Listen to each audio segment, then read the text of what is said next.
ассалому алайкум бинандагони гиромӣ, нашри навбатии барномаи иттилоотии ахбору аз телевизиони Тоҷикистон мустақиман манзури шумо менамоем. Дар студия Наргиз Шарифзода.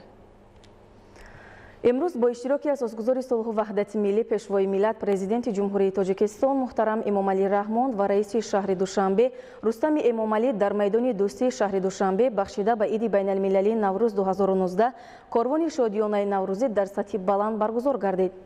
پیشوای ملت محترم امامعلی رحمان رو اشتراکچیان کاروان شادیانه نوروزی با صمیمیت بی‌اندازه و دستاوردها پیشواز گرفتند. اساسگزار صلح و وحدت ملی پیشوای ملت پرزیدنت جمهوری تاجیکستان محترم امامعلی رحمان قبل از آغاز کاروان شادیانه نوروزی سخنرانی کرده کل اشتراکچیان و در مجموع مردم سربلند تاجیکستان رو به جشن نوروز بین المللی تبریک نموده همگان رو برای آمادگی به کشت و کار بهاری و وسعت دادن کارهای سازندگی و بنیادکاری هدایت نمودند. پیشوای ملت محترم امامعلی رحمان تاکید داشتند که نوروز جشن باستانی آریایی‌ها مخصوصاً ملت کهن‌تمدن تاجیک محسوب یافته. این جشن بین المللی در خود یک جهان معنی نیک و انسان دوستانه را تجسم می‌نماید. کاروان شادیانه نوروزی بخش‌های گوناگون را از جمله رمز نوروزی، پیام‌آوران بهار، آمدنی بهار، مراسم گلگردانی، مراسم سومنک‌پزی، مراسم جفت براران، ماده رمز ابدیت، سیر آب که هر یک دارای معنای خاص و تجسم کننده رمزهای جشن نوروز بین المللی را تجسم می‌کنند و طوری وسیع نمایش داده شد. در کاروان شادیانه نوروزی در مجموع زیاده از 15,000 نفر جوانان اشتراک کرده. اشتراکچیان توانستند با تشکیل بخش‌های گوناگون همه عنعنه‌های جشن باستانی ملت کهن‌تمدن خلق تاجیک را نمایش دهند. در شکل نو و محتوای دیگر برگزار کردن کاروان شادیانه نوروزی در پایتخت مملکت شهر دوشنبه با مردم و مهمانان جمع آمده شادی و نشاط نو بخشید که سرچشمه اساسی آن صلح و ثبات کامل و وحدت ملی در سراسر کشور بوده. چنین اقدام به شبهه به افزون گردیدن فیض و برکت مساعدت خواهد کرد. در آخر سرور دولت محترم امامعلی رحمان با رهبریت شهر دوشنبه تهیه‌گران و هنرمندان برای تشکیل چنین چهاربینی سطح بلند عرض سپاس نمودند.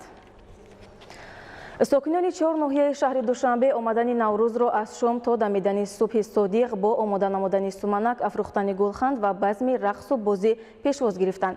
هنگام دمیدن صبح در کوچه و خیابان‌های شهر دوشنبه با فرح از فرارسید نوروز مژده رسانیده شد. از رفت آغاز چهاربینی‌های نوروزی در شهر دوشنبه همکارمان نورعلی صفامیدین و باباعلی تقاضاده گزارش آماده نمودند.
امروز اساسگزار صلح و وحدت ملی پیشوای ملت پرزیدنت جمهوری تاجیکستان محترم امامعلی رحمان با پرزیدنت عملکننده جمهوری قزاقستان کاسیم ژومارت تاکاєв برقی شادباشی فرستاد که در آن آمده است.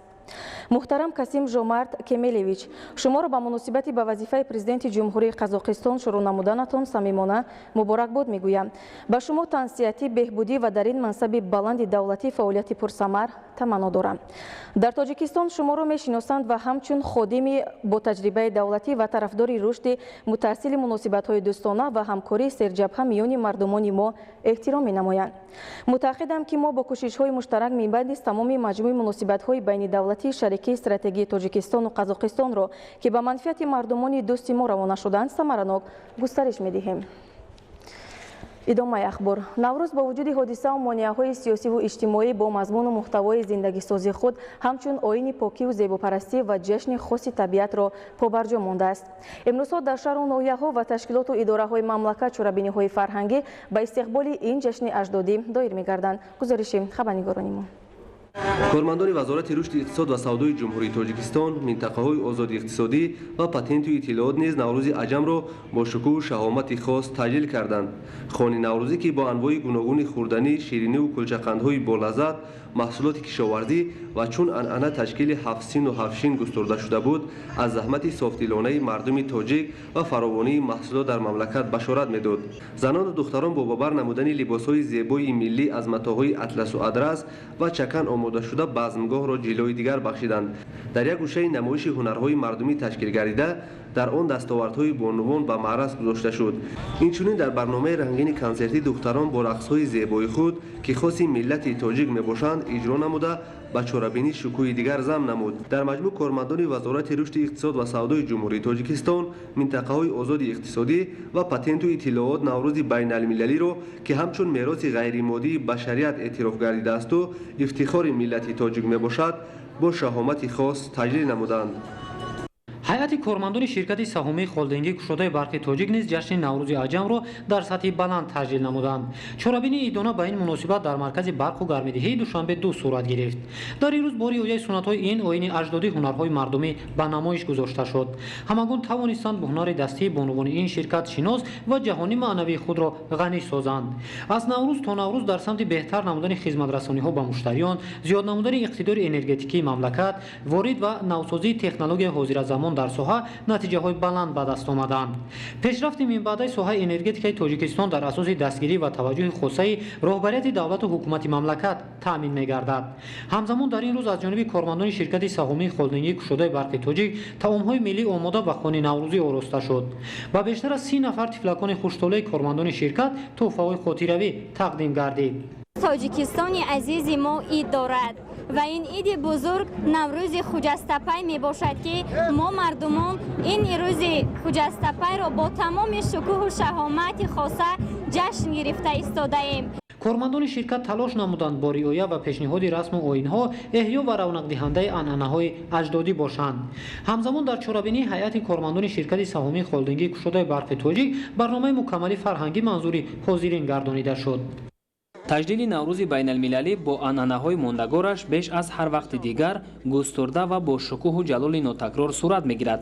ин ҷашни бостониро намояндагони касбу кори гуногун бо ба ҷо овардани суннатҳои ҷаҳоншумулу беназираш дар сатҳи баланд самимона истиқбол менамоянд. оростани дастархони идонаи хоси наврӯзӣ дар тадбирҳои баргузор намудаи кормандони ташкилоту муассисаҳо таҷассумгари оинҳои чандин ҳазорсолаи он буда анъанаҳои ин ҷашни бостонӣ маҳз дар замони соҳибистиқлолии мамлакат такмилу тақвият ёфтааст.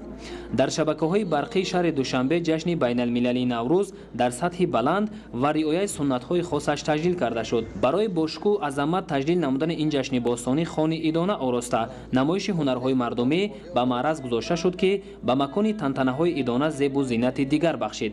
барои дастгирӣ ва кӯмак ба табақаҳои ниёзманди аҳолӣ масъулони шабакаҳои барқи шаҳри душанбе ташаббускорӣ нишон дода ба зиёда 30 нафар кӯмаки яквақтайна расонданд. тантанаҳои идона бо садои суруду таронаҳои марғубу дилнишин фазои ҷашнгоҳро шаҳомати дигар бахшид. дар хадамоти давлатӣ назорат ва танзим дар соҳаи нақлиёт аз ҷашни байналмилалии наврӯз самимона ва бо ҳисси баланди ватандӯстӣ истиқбол гирифта шуд. маросими идона дар иртибот ба ҷашни фархунда зебою пуршукӯҳ сурат гирифта хурду бузург зери садои суруду таронаҳои дилангез шоду масрур буданд. таъкид гардид ки наврӯзи байналмилалӣ бо оинҳои хос аз ҷумла ба ҳамоӣ ва таҳкими дӯстиву رفاقت بین خلق و ملت‌ها مقام شایسته داشته آن در کشورهای حوزه نوروز سال تا سال به طور گسترده تجلیل کرده می شود. در زمان صاحب استقلالی مملکت نوروز مقام بین المللی گرفته به یک جشن دوست داشته کل مردمان کشورهای جهان تبدیل یافته است. نوروز بین المللی به دلها سرور و شادمانی آورده طبیعت را سرسبز و خرم و محیط اطراف را زیب و زینت عطا می کند. صحن و اطراف دانشکده دولتی زبانهای تاجیکستان به نام ساتی ملاق‌زاده فضای ایدانه داشت. جشن نوروزی با صدای کرنه و سرنه و آهنگ و ترانه‌های بهاری آغاز گردید. در چارابین نوروزی استادان و دانشجویان دانشکده اشتراک کرده نوروز جهانی را با روحیه ایدانه تجلیل نمودند. از جانب دانشجویان دانشگاه خوان نوروزی آراسته شده بود که در آن طعام‌های ملی از جمله هفشین و هفسین گذاشته شده بود که این بزم امروزه را جالب و تماشاباب گردانید. مسئولان از خوان آراسته و طعام‌های ملی آماده نموده دانشجویان دیدن کرده به هنر و مهارت آنها بهای بلند دادند. باید تاکید نمود که در دانشکده مذکور شهروندان خارجی نیز تحصیل می‌نمایند. آنها در جشن نوروزی شرکت نموده خوان ایدانه آراستند. رهبریت دانشکده همه استادان و دانشجویان را با روز نوروز عالم افروز تبریک گفته با آنها خوشی و سعادتمندی را تمنا نمودند. قریب 10 سال می‌شود که نوروز جشن جهانی گردید و این عید را در دیگر کشورهای دنیا با شکوه و شهامت خاصه تجلیل می‌نمایند. دانشجویان برنامه‌های مختلف فرهنگی را که سنت‌های نیک جشن باستانی نوروز را انعکاس می‌نمودند منظور اشتراکداران نمودند که جالب بود. نوروز دلافروز با نکهت و نفاست بهاری به قلب مردم امید و آرزوی نیک را با خود می‌آورد. واقعا هم با فرا رسیدن نوروز عجم طبیعت زنده شده دشت و دامن گلپوش می‌شوند و این رنگارنگی طبیعت دلها را به شور می‌آورد.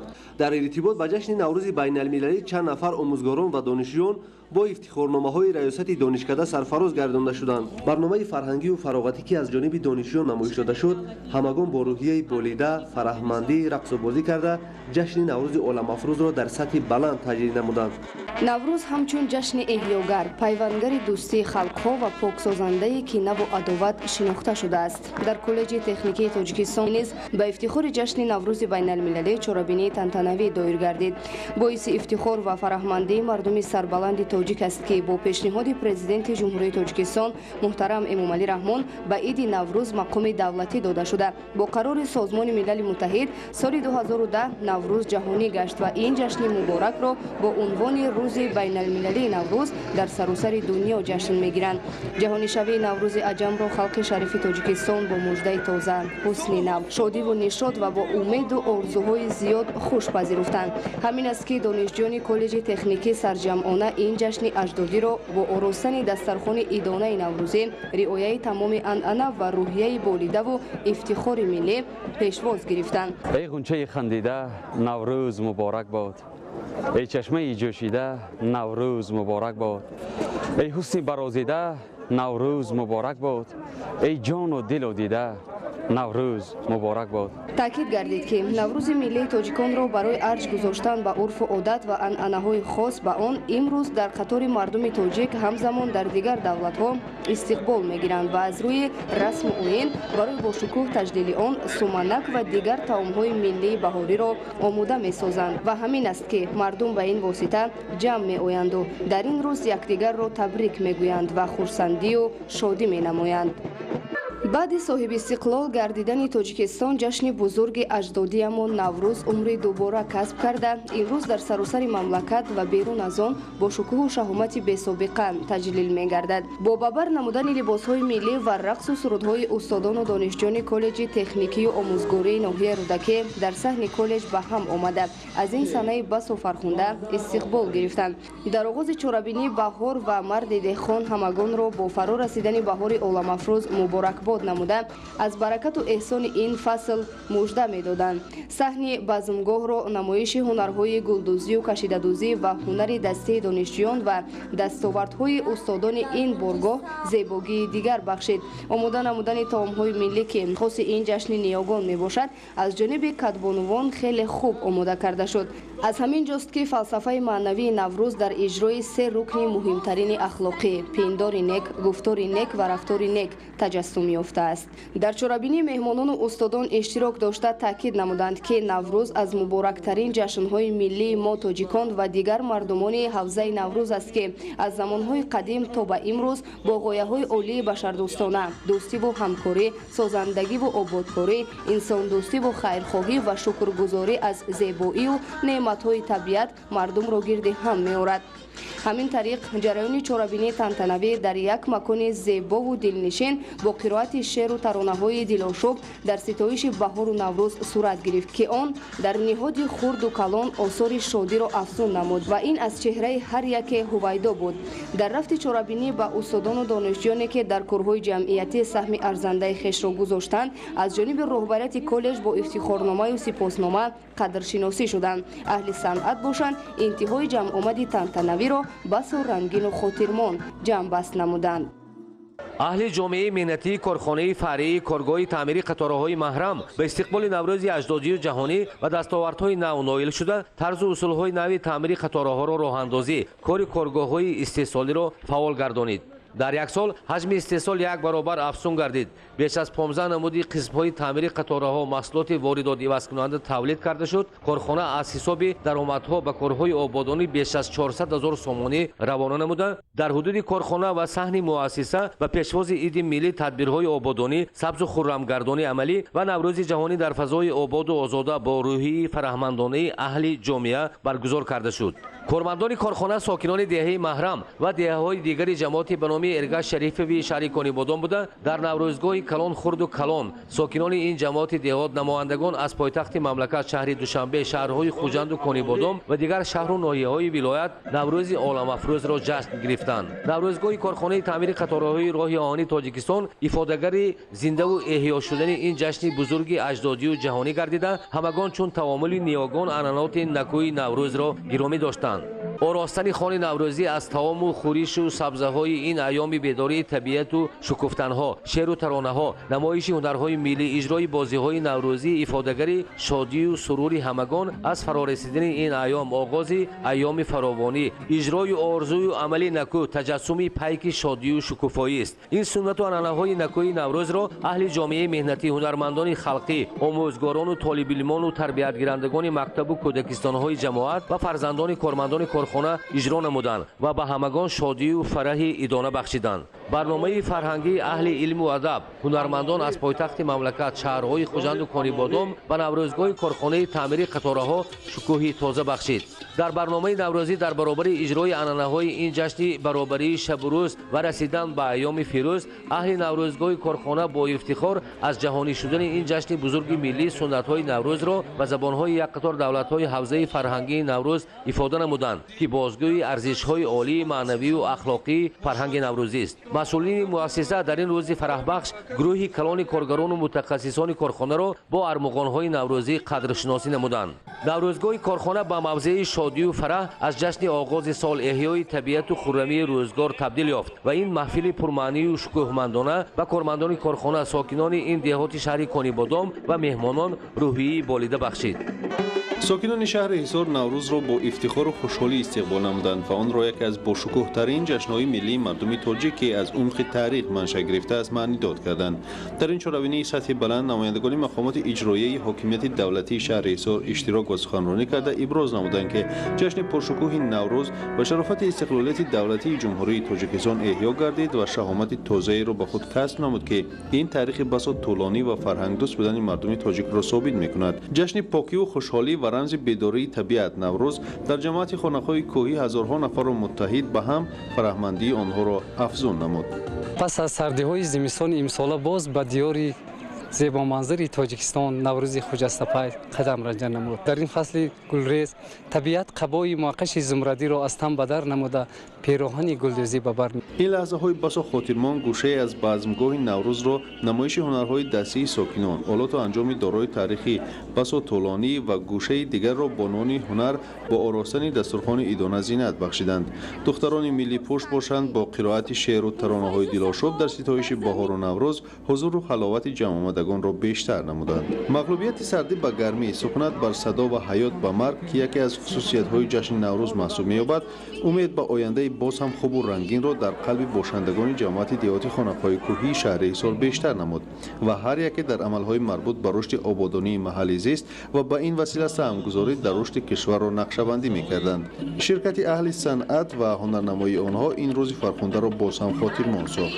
در انجام مسابقه ورزشی دایر کرده شد که پهلوانان از حدود جماعت دیهاتی شهر حصار میان هم قوا آزمایی کرده غالبان با تحفه‌های پولی و مالی سرفراز گردانیده شدند.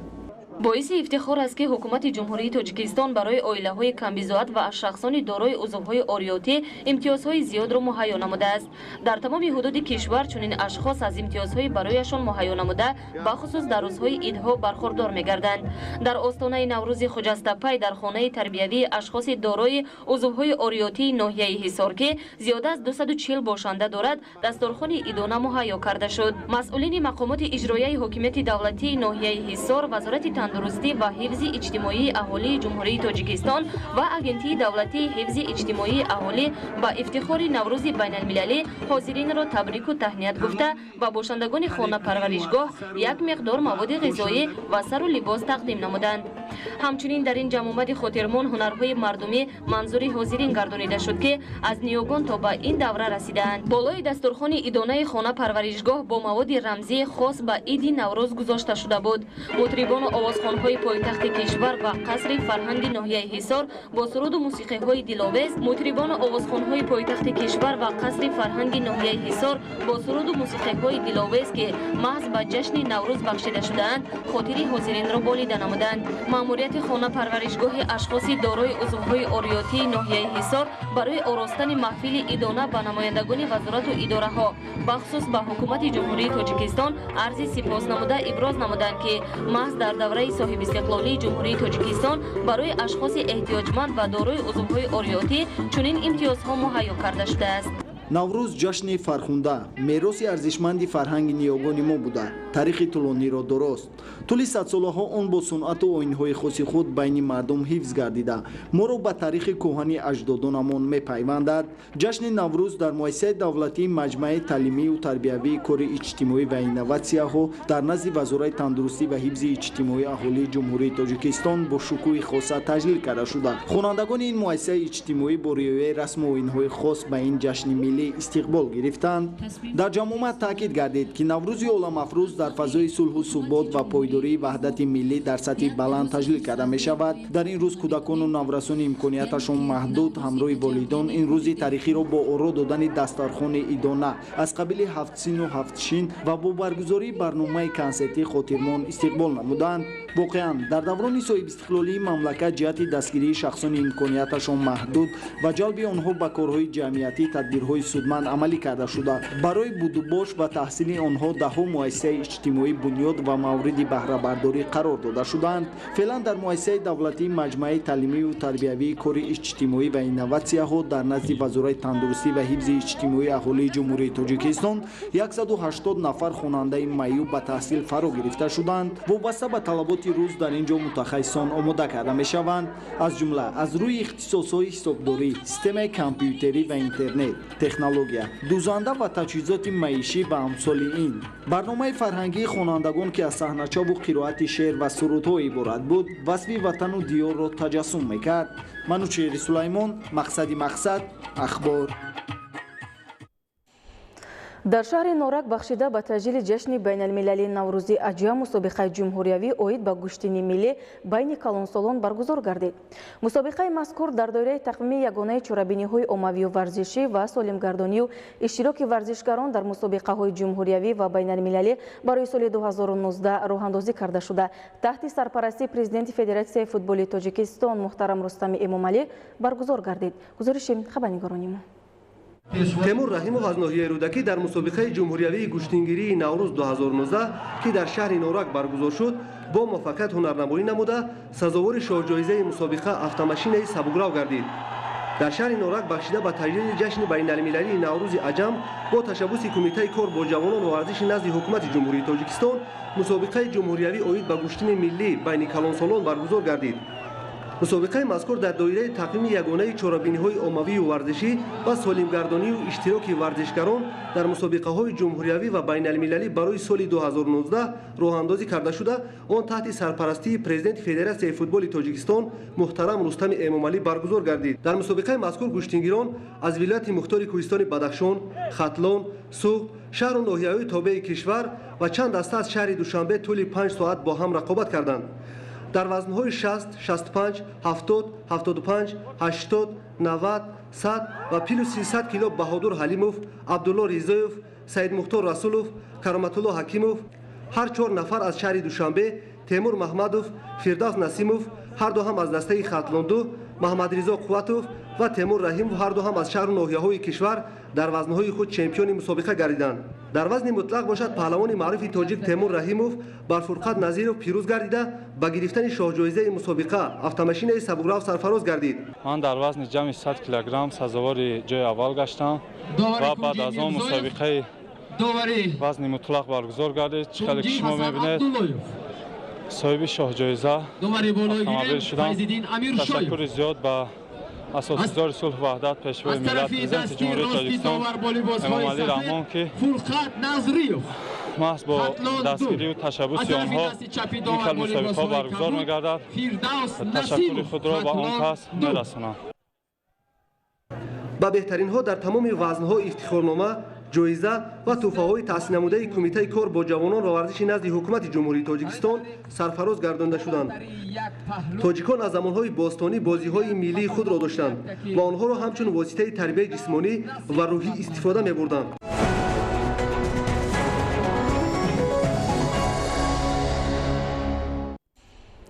бинандагони гиромӣ, дар ҳамин ҷо барномаи иттилоотии ахбор ба анҷом мерасад. барномаҳои дигари телевизиони Тоҷикистон бошад идома дорад. бо мо бимонед.